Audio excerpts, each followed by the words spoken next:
Clouds are moving in opposite directions depending on where you're looking. The lower level clouds, those small cumulus clouds, those are headed to the northwest, but the higher up clouds, the cirrus clouds you see here, well, the winds at that altitude are from a different direction. Those are heading west to east, but none of this is going to be producing rainfall. It will be a dry evening, so just a mix of sun and clouds as we head throughout the next little while. Speaking of which, let's check on those hours here as we head throughout the evening. Temperatures still in the 90s.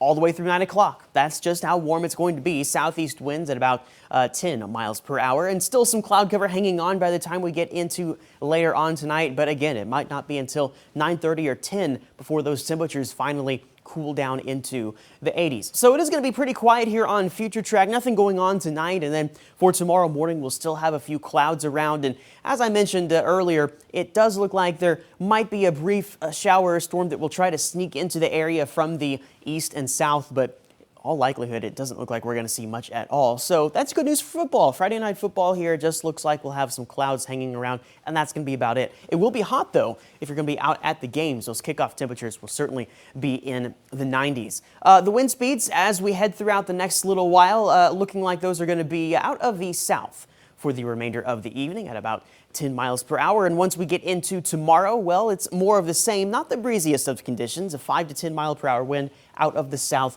and southeast. So I think we can handle that just fine. Now let's check out those low temperatures for tonight, looking like the mid 70s with 76 for Bryan College Station, Centerville 72, Brenham 74, and Cameron at 74. We make our way into tomorrow, and it'll be pretty much where we are today in terms of temperatures, those mid 90s coming back, which could range anywhere from 94 to 96 degrees depending on where you are. Now, because of the humidity, it is going to probably feel like 100 plus at times for tomorrow afternoon. Not exactly pleasant. Let's go ahead and look at what the humidity is going to do over the next few days. We're going to stay in that humid range, dew points in the 60s for Friday, Saturday, and Sunday. So the afternoons will feel like 100 plus, and then really getting some muggy air in here on Monday. And that's going to coincide with perhaps some rainfall. Our better chances of rain are going to wait until we get into about Monday or so. So we'll break it down here on the 10-day. First, starting off with, again, the next 3 days, looking into your weekend